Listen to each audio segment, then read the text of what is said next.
솔로몬의 아들 르호보암 시대에 이스라엘은 남과 북으로 갈라졌습니다. 그 북왕국 이스라엘은 19명의 악한 왕들이 다스렸습니다. 단 한 명의 왕도 다윗의 길을 따르는 선한 왕이 나오질 않았습니다.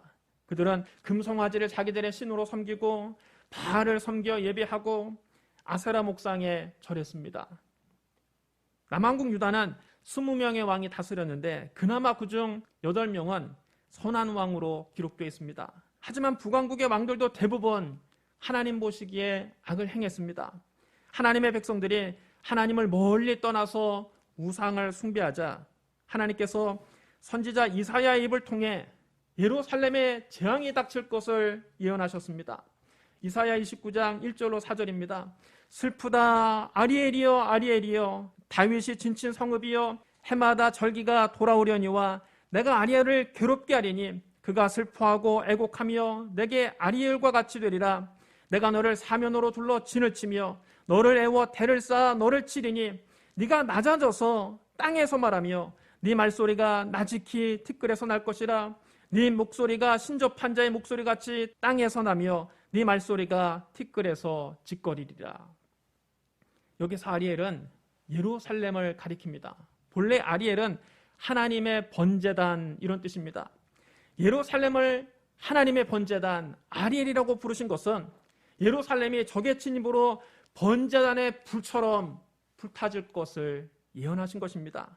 적들이 예루살렘을 사면으로 포위할 것이고 토성을 쌓아서 예루살렘을 칠 것이라는 말씀입니다. 그때에 유다 백성들은 낮아져서 땅바닥에 기면서 말할 것이고 그들의 말소리는 먼지바닥에서 나는 개미 소리처럼 작을 것입니다. 이 예언이 히스기야 시대에 그대로 이루어졌습니다. 히스기야가 왕이 된 지 14년 되는 해에 아수르 왕 사네립이 유다를 침공했습니다. 사네립은 유다의 모든 성을 공격해서 다 접수해버렸습니다. 이제 유다의 수도 예루살렘만 남게 됐습니다. 다급해진 히스기야는 라기스에 와 있는 아수르 왕에게 전가를 보냈습니다. 제가 잘못했습니다. 제발 군대를 물리시고 돌아만 가주신다면 당신이 요구하는 대로 내가 다 조공을 바치겠나이다. 그러자 아수르 왕은 은 300달란트와 금 30달란트를 달라고 요구했습니다. 나날이 쇠약해지는 나라에 그 많은 금과 은이 어디 있겠습니까? 히스기야는 성전과 궁궐에 있는 모든 은을 다 모으고 성전 문과 기둥에 있는 금을 다 박박 벗겨서 아수르 왕에게 갖다 바쳤습니다. 참으로 치욕적인 날입니다. 하나님의 성전 문과 성전에 있는 기둥에 입힌 금까지 박박 긁어서 외적에게 갖다 바쳤으니 이렇게 치욕적인 날이 어디 있겠습니까? 아수르 왕이 금과 은을 받았으면 약속대로 군대를 물리고 돌아가야 하지 않습니까? 그런 아수르 왕은 금과 은을 받자마자 자기 부하들에게 지시했습니다. 대군을 거느리고 가서 예루살렘을 첩첩에 에워싸고 히스기야 왕을 치라고 명령했습니다. 아수르의 대군이 예루살렘을 첩첩에 에워쌌습니다. 예루살렘 성은 적군에게 포위당했습니다. 그때 아수르의 장수 랍사게가 나와서 히스기야와 유다 백성들의 사기를 꺾으려고 선전전을 펼칩니다. 랍사게가 큰 소리로 외쳤습니다. 너희는 히스기야에게 말하라. 위대한 아수르 왕께서 이렇게 말씀하신다. 네가 무엇을 믿고 그렇게 담대해졌느냐? 너는 군사력과 전략을 가졌다고 하지만 그것은 입에 붙은 말뿐이다. 너는 지금 누구를 믿고 나에게 반발하느냐? 너는 애굽이 너를 도와줄 것이라 기대하지만 그것은 쪼개진 갈대지팡이와 같아서 곧 부러져 네 손을 다치게 할 것이다. 애굽 왕 바로를 의지하는 자는 다 그렇게 될 것이다. 이제 너는 우리 아수르 왕과 내기해보라. 내가 너에게 말 2000피를 준다 한들 네가 그 위에 탈 사람을 내놓을 수 있겠느냐? 그러니 네가 어찌 아수르의 하급 장교라도 이길 수 있겠느냐? 그러면서 병거와 마병을 얻으려고 애굽에 의존하느냐? 또 너희는 너희 하나님 여호와를 의지한다고 말하겠지만 한번 생각해봐라. 내가 여호와의 뜻이 아니고서야 어찌 이곳까지 올 수 있겠느냐? 여호와께서 전에 나에게 말씀하시기를 이 땅으로 올라와서 쳐라 명하셨느니라. 랍사게의 말에 유다 백성들은 충격과 공포를 느꼈습니다. 히스기야 신하들이 적장 랍사게에게 사정을 했습니다. 우리가 아람 말을 다 알아듣습니다. 제발 아람 말로 말씀하시고 유다 말로 말씀하지 마시옵소서. 성벽 위에 있는 우리 백성들이 지금 듣고 있습니다. 그러자 랍사게는 더 신이 난 듯 유다 백성들을 위협했습니다. 우리 왕이 너희와 너희 왕에게만 말 안 하고 나를 보낸 줄 아느냐? 나는 성벽에 앉아있는 사람들에게도 말해주어야 되겠다. 그들도 너희와 마찬가지로 자기 똥을 먹고 자기 오줌을 마셔야 할 것이다. 이 말을 듣고 유다 백성들은 모두 다 오금이 저렸습니다. 그들은 두려움에 넙죽 엎드려서 땅바닥에서 자기들끼리 소곤거렸습니다. 그들의 말소리는 주눅이 들어서 개미 소리처럼 작아졌습니다. 아무도 큰 소리를 내는 사람이 없었습니다. 랍사게는 예루살렘 성유에 살고 있는 유다 백성들이 모두 다 들으라고 일부러 유다 말로 더 큰 소리로 외쳤습니다. 너희는 위대한 아수르 왕의 말을 들으라. 우리 왕께서는 너희에게 히스기야에게 속지 말라고 말씀하셨다. 히스기야는 너희를 내 손에서 구할 수가 없다. 히스기야가 너희에게 여호와께서 반드시 우리를 구하실 것이다. 이 성은 아수르 왕에게 넘어가지 않을 것이다 말하면서 여호와를 의지하게 해도 그 말을 믿지 마라. 아수르 왕이 이렇게 말씀하셨다. 너희는 항복하고 나에게 나오너라. 그러면 누구든지 자유롭게 자기 포도나무와 무화과 나무 열매를 먹을 수가 있다. 누구나 자유롭게 자기 우물에서 물을 마실 수 있다. 내가 장차 너희를 너희 본토와 같은 땅으로 데려가 살게 할 것이다. 그 땅은 곡식과 포도주가 있는 땅이요, 떡과 포도원이 있는 땅이요, 기름나는 올리브나무와 꿀이 있는 땅이다. 너희는 그 땅에 가서 평안하게 살 수 있다. 너희는 우리 아수르 왕의 말씀을 듣고 히스기야의 말을 듣지 말라. 여호와께서 우리를 구하실 것이라는 히스기야의 말은 새빨간 거짓말이다. 어떤 다른 신도 그 백성을 아수르 왕의 손에서 건져내지 못했다. 아수르 왕께서 너에게 말씀하셨다. 하맛과 아르발의 신들은 지금 어디 있느냐?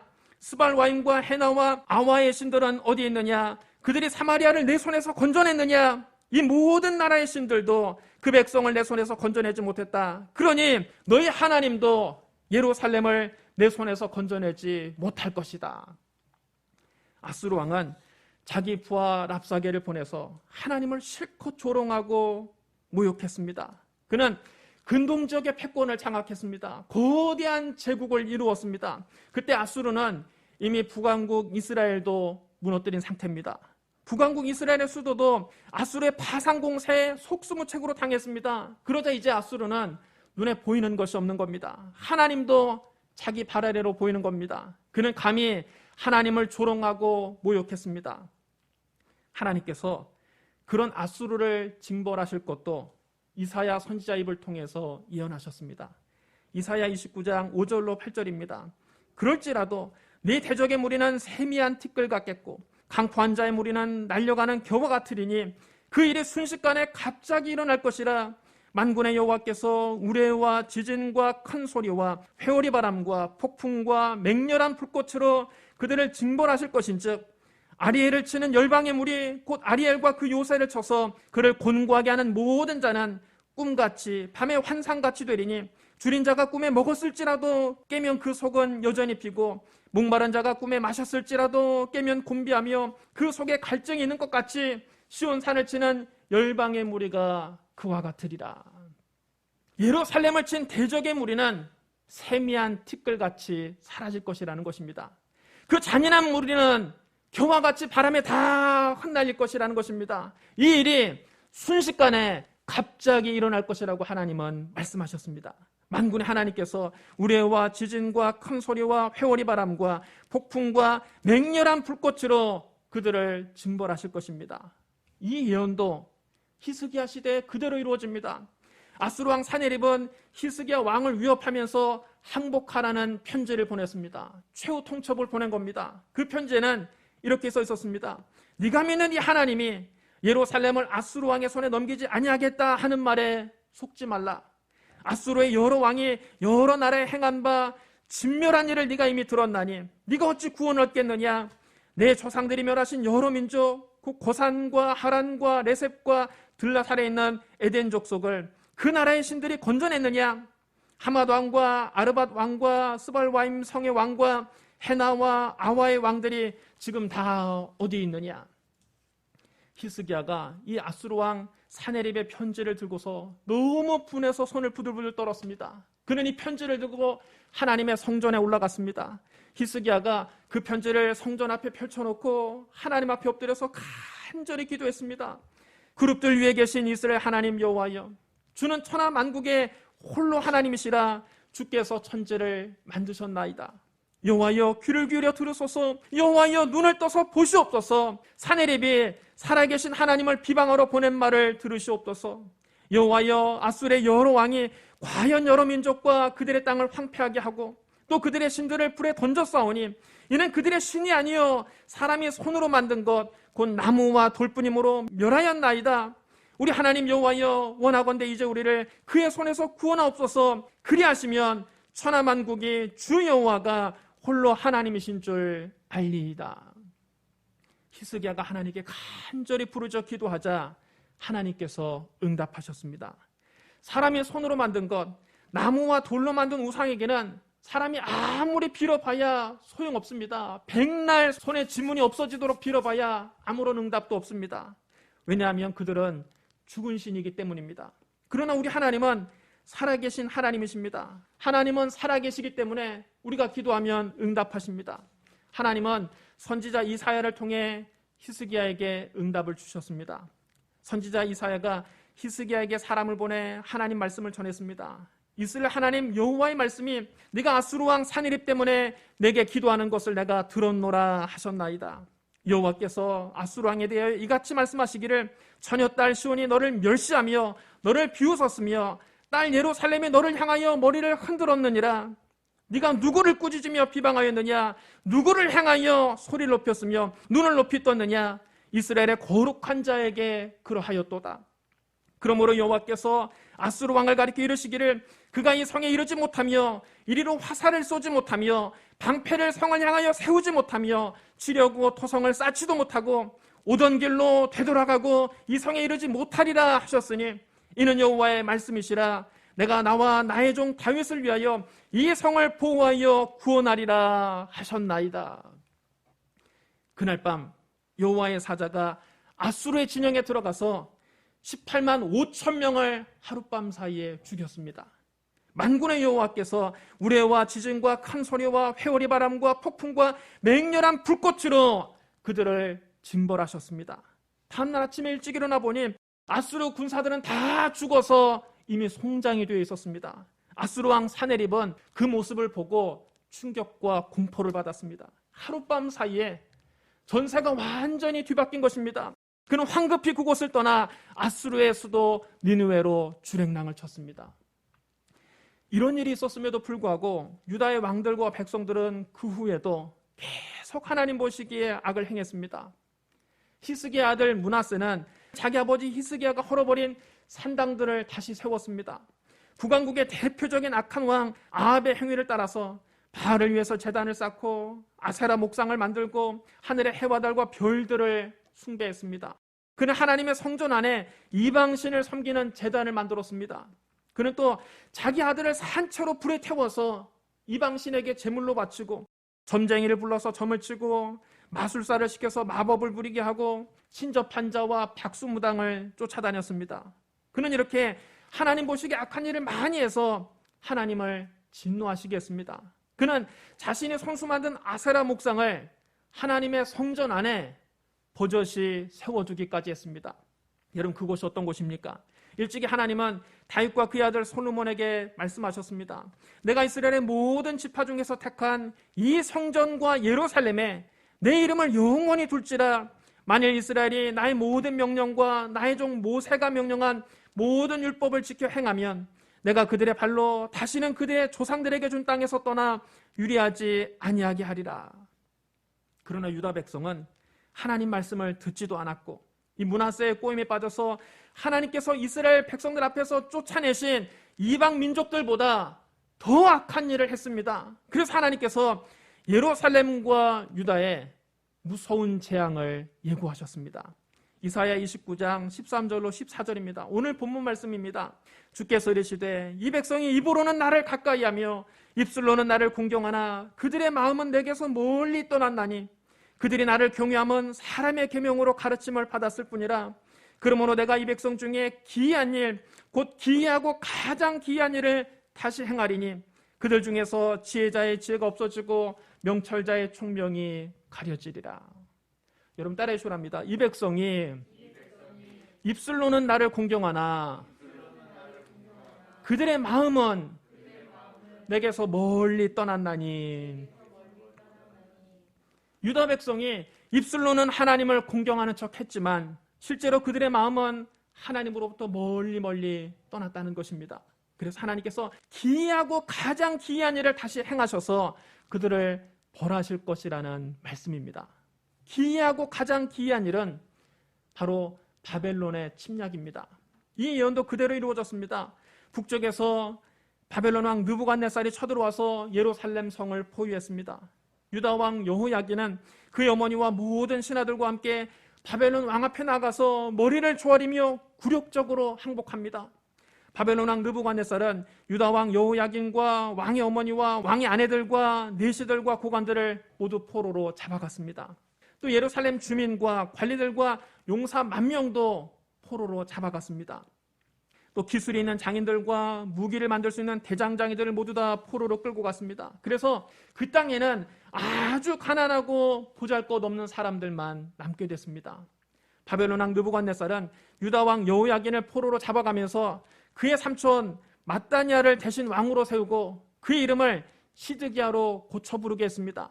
그런데 9년 후에 시드기야가 바벨론 왕에게 반기를 듭니다. 바벨론 왕 느부갓네살이 다시 모든 그의 군대를 거느리고 예루살렘 성을 치러 올라와서 그 성을 포위하고 성벽 주위에 토성을 쌓았습니다. 바벨론 왕은 1년 6개월 동안 예루살렘을 포위하고 군대를 물리지 않았습니다. 그 성 안에 기근이 심해졌습니다. 성벽이 뚫리기 시작했습니다.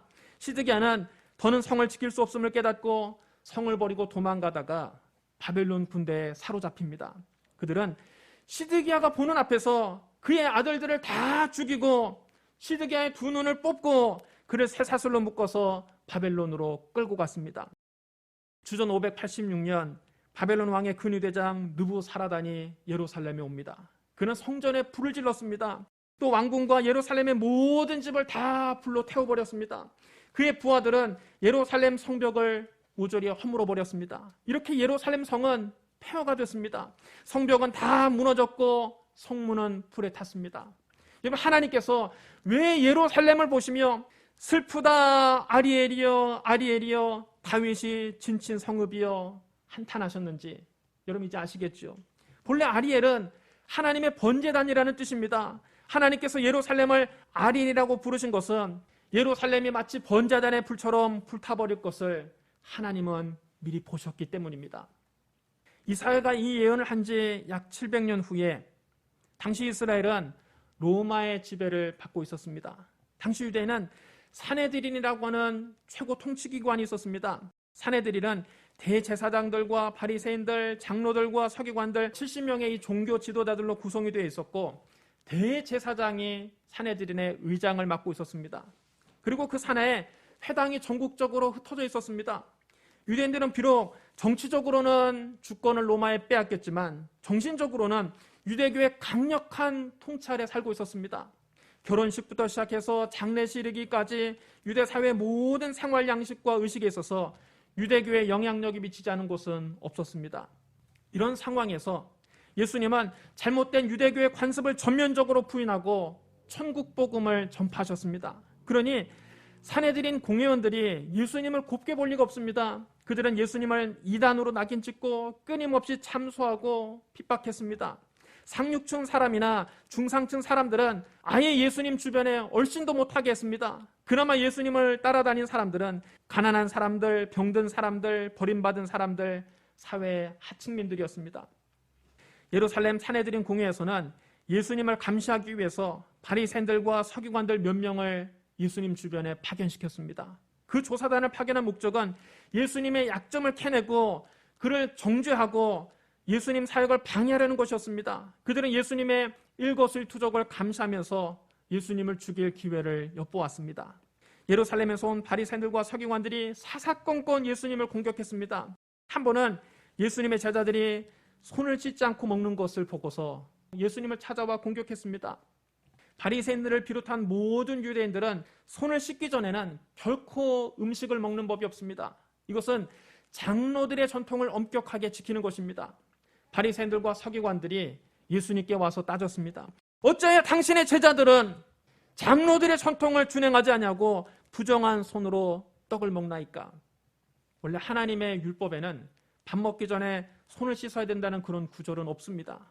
제사장이 성막이나 성전에서 하나님께 제사를 드릴 때 그 들어가기 전에 물두멍에서 손과 발을 깨끗이 씻어 정결하게 해야 한다는 규례가 있을 뿐입니다. 이것을 종교 지도자들이 해석하고 발전시키면서 이건 제사장만 이렇게 깨끗이 씻을 것이 아니라 일반 백성들도 밥 먹기 전에 손을 깨끗이 씻어야 한다는 장로들의 전통을 추가해서 만들어낸 것입니다. 사실 밥 먹기 전에 여러분 손을 씻는 것은 위생적으로는 굉장히 좋은 일이죠. 특별히 숟가락이나 젓가락을 사용하지 않고 그냥 손으로 밥을 집어먹는 나라에서는 반드시 손을 씻어야 됩니다. 오늘날에도 중동에서는 손으로 밥을 집어서 먹습니다. 그렇기 때문에 손을 씻고 밥을 먹는 것은 위생적으로는 굉장히 좋은 제도입니다. 그런데 유대인들이 장로들의 전통을 지키기 위해서 손을 씻는 것을 보면 실제로는 씻는 것이 아닙니다. 접시물에 손가락을 넣어서 살짝 씻는 춘육만 하고 물을 탁탁 털고 난 다음 손을 씻었다고 합니다. 여러 사람이 한 접시에 있는 물을 돌려가면서 씻습니다. 이 사람이 씻은 물에 옆 사람도 씻고 그 옆 사람도 또 씻습니다. 그러니 여러분, 병균이 없어지는 것이 아니라 오히려 병균이 덕지 더 붙게 됩니다. 그런데도 그들은 장로들의 전통에 손을 씻어야 된다고 했으므로 형식적으로 밥을 먹기 전에 손을 씻는 신용만 하는 것입니다. 바리새인들과 서기관들은 이처럼 형식과 위선으로 가득 찬 장로들의 전통을 들이대면서 예수님을 공격했습니다. 장로들의 전통은 하나님이 주신 율법이 아닙니다. 그것은 종교 지도자들이 율법을 그들의 편리에 따라서 해석하고 발전시킨 가운데 만들어낸 인간의 전통입니다. 그들은 예수님의 제자들이 손을 씻지 않고 떡을 먹었으니 장로들의 전통을 범했다며 죄인으로 몰아세웠습니다. 그들의 추궁에 예수님은 이렇게 대답하십니다. 마가복음 7장 6절로 8절입니다. 이사야가 너희 외식하는 자에 대하여 잘 예언하였도다. 기록하였으되 이 백성이 입술로는 나를 공경하되 마음은 내게서 멀도다. 사람의 계명으로 교훈을 삼아 가르치니 나를 헛되이 경배하는도다 하였느니라. 너희가 하나님의 계명은 버리고 사람의 전통을 지키느니라. 여러분 따라해 주랍니다. 이 백성이 입술로는 나를 공경하되 마음은 내게서 멀도다. 바리새인들과 서기관들이 성전에 나와서는 하나님께 거룩한 척 제사를 드렸지만 실제로는 장로들의 전통을 지킨다는 구실로 하나님의 계명조차 무시하고 짓밟는 경우가 많이 있었습니다. 그래서 예수님께서 그들의 위선을 신랄하게 지적하신 것입니다. 유대인들의 잘못은 사람의 계명, 곧 장로들의 전통을 형식적으로 지켰을 뿐 하나님을 진정으로 사랑하지 않은 데 있습니다. 그들은 입으로는 하나님을 찬양하고 섬긴다고 했지만 실상 그들의 마음은 하나님으로부터 멀리 떠나 있었습니다. 하나님의 계명을 단 2개로 요약하면 하나님 사랑과 이웃 사랑입니다. 마음을 다하고 목숨을 다하고 뜻을 다하여 주 우리 하나님을 사랑하고 우리 이웃을 내 자신과 같이 사랑하라는 것이 바로 하나님의 계명입니다. 그런데 바리새인들과 서기관들은 이 하나님 사랑과 이웃 사랑의 근본 정신은 다 버려놓고 장로들의 전통이라는 인간의 법을 세세하게 만들어 놓고 그것으로 이웃의 잘못을 캐내고 이웃의 잘못을 지적하고 이웃을 정죄하고 이웃을 죽이는데 급급했습니다. 사람 살리려고 주신 하나님의 계명을 오해해서 사람을 죽이는 인간의 법을 만들어낸 것입니다. 그리고는 그 인간의 법으로 하나님의 법을 무시하고 있었습니다. 여러분 오늘날 우리 그리스도인들 중에서도 바리새인들처럼 위선적인 신앙생활하는 사람이 여러분 얼마나 많이 있습니까? 하나님 앞에 나와서는 입술로는 하나님을 찬양하면서도 실제 우리의 생활에 있어서는 하나님의 뜻을 거스르는 행동을 서슴없이 합니다. 이런 찬양은 빈 마음으로 드리는 찬양입니다. 입술만 움직이는 찬양입니다. 이런 찬양은 하나님이 받질 않으십니다. 교회 와서는 경건하게 기도하지만 실제 가정에서 직장에서는 하나님 말씀과 전혀 상관없이 오히려 세상 사람보다 더 악하게 사는 사람이 얼마나 많이 있습니까? 주님은 이런 위선적이고 가식적인 행동을 가증하게 여기시는 것입니다. 그러므로 바리새인들처럼 입술로만 헌신하는 형식적인 예배를 드리지 말고 우리의 삶을 통해서 순종하는 산제사를 주님께 드리시기를 주님의 이름으로 축원합니다. 예수님 말씀하셨습니다. 너희는 다 내 말을 듣고 깨달으라. 무엇이든지 밖에서 사람에게로 들어가는 것은 능히 사람을 더럽게 하지 못하되 사람에서 나오는 것이 사람을 더럽게 하는 것이니라. 제자들이 이 말씀을 깨닫지 못하고 더 구체적으로 설명해 달라고 하자 예수님이 더 쉽게 설명해 주셨습니다. 너희가 이렇게도 깨달음이 없느냐? 무엇이든지 밖에서 들어가는 것이 능히 사람을 더럽게 하지 못함을 알지 못하느냐? 이는 마음으로 들어가지 아니하고 배로 들어가 뒤로 나감이니라. 이러므로 모든 음식물은 깨끗하다. 또 이르시되 사람에게서 나오는 그것이 사람을 더럽게 하느니라. 속에서 곧 사람의 마음에서 나오는 것은 악한 생각과 곧 음란과 도둑질과 살인과 간음과 탐욕과 악독과 속임과 음탕과 질투와 비방과 교만과 우매함이니 이 모든 악한 것이 다 속에서 나와서 사람을 더럽게 하느니라. 여러분, 음식은 사람을 더럽게 하는 것이 아닙니다. 음식은 죄가 없습니다. 입으로 들어가는 것은 다 뱃속으로 들어가서 나중에는 몸 밖으로 다 배출되기 때문입니다. 그러므로 모든 음식물은 깨끗하다고 주님이 선포하셨습니다. 그러나 사람의 마음으로부터 나오는 것, 그것이 진짜로 사람의 인격을 더럽게 하는 것입니다. 아담 이래로 하나님을 버리고 타락한 인간의 마음은 악합니다. 이 악한 마음에서 온갖 더러운 것이 나오는 겁니다. 우리 마음속에 있는 악한 생각들이 음란과 도둑질과 살인과 간음과 탐욕과 악독과 속임과 음탕과 질투와 비방과 교만과 우매함을 쏟아놓습니다. 마음으로부터 나오는 이런 것들이야말로 사람을 더럽게 하는 것입니다. 하나님을 버리고 타락한 인간의 마음은 그 바탕이 본래 부패하고 썩었기 때문에 그 속에서 끊임없이 썩은 것이 나옵니다. 끊임없이 악한 것이 나옵니다. 아무리 교육을 많이 받아도 악한 마음이 사라지지 않습니다. 대학 나왔다고 해서 여러분 악한 마음이 사라집니까? 대학원 졸업했다고 해서 악한 마음이 사라집니까? 박사학위 따면 악한 마음이 사라집니까? 아니지요. 오히려 마음이 악하면 배운 지식을 악하게 사용합니다. 많이 배운 사람들이 오히려 지능적인 방법으로 법망을 피해가면서 나쁜 짓을 하는 경우가 여러분 얼마나 많이 있습니까? 서민들은 감히 꿈도 꾸지 못할 일을 자기들의 지식을 활용해서 더 나쁜 짓을 합니다. 우리 예수 믿는 사람들은 옛사람이 이 악한 마음을 완전히 벗어버려야 합니다. 우리는 마음을 예수 그리스도의 피로 정결하게 씻고 성령으로 새롭게 되기 위해서 늘 회개하고 기도해야 합니다. 성경은 말씀합니다. 모든 지킬 만한 것 중에 더욱 네 마음을 지켜라. 생명의 근원이 이에서 남이니라. 우리가 마음을 비워놓으면 순식간에 마귀가 들어와서 우리 마음을 부패하게 만듭니다. 그러므로 우리는 언제나 하나님 말씀으로 우리 마음을 채워놓아야 합니다. 또 예수 그리스도의 보혈로 날마다 우리 마음을 씻어야 합니다. 그리고 우리 마음을 하늘나라로 가득 채워놓아야 합니다. 우리가 언제나 하늘나라를 생각하고 말하고 행동할 때 하나님과 동행할 수 있습니다. 여러분, 우리가 교회에 왜 나옵니까? 매주일 교회에 왜 나옵니까? 하나님 말씀 듣고 기도하기 위해서 나오는 것입니다. 하나님 말씀 듣고 기도하는 것은 우리 마음을 하늘나라로 채워놓는 것입니다. 조금이라도 우리가 그것을 등하냐면 우리 마음을 지킬 수 없습니다. 우리가 말씀과 기도를 소홀히 하면 마귀가 세상을 가지고 우리 마음속에 들어옵니다. 그래서 시험이 들어오고 마음에 고통이 생기고 믿음을 잃어버리고 더러운 곳이 마음속에 가득하게 됩니다. 일단 마음에 마귀가 주는 세상의 파도가 들어오면 교회 가기가 싫어집니다. 말씀 읽기가 싫어집니다. 기도하기가 싫어집니다. 주님 뜻대로 살기가 싫어집니다. 예수 믿는 것이 어리석게 보이기까지 합니다. 그래서 주님을 멀리 떠나는 것입니다. 이 모든 것이 어디에서 일어나는 일입니까? 우리 마음에서 일어나는 일입니다. 그러면 여러분, 우리는 늘 우리 마음을 지켜야 됩니다. 다른 어떤 것보다 내 자신의 마음을 지키는 것이 가장 힘들고 가장 어렵고 가장 중요한 일입니다. 우리 마음속에 믿음, 소망, 사랑, 감사와 축복으로 채워야 합니다. 그러기 위해서 말씀을 읽고 기도하는 것 외에 다른 길이 없습니다. 많은 사람들이 저에게 상담을 합니다. 예수님 잘 믿고 싶은데 어떤 책을 읽으면 좋습니까? 좋은 책 좀 추천해 주세요. 여러분, 어떤 좋은 책보다 말씀을 먼저 읽으십시오. 성경을 읽으십시오. 그리고 기도하십시오. 디모데전서 4장 3절 5절에 이렇게 기록되어 있습니다. 음식물은 하나님이 지으신 바니 믿는 자들과 진리를 아는 자들이 감사함으로 받을 것이니라. 하나님께서 주신 모든 것이 선함에 감사함으로 받으면 버릴 것이 없나니 하나님의 말씀과 기도로 거룩하여짐이라. 여러분 따라해 주셔야 합니다. 하나님의 말씀과 기도로 거룩하여짐이라.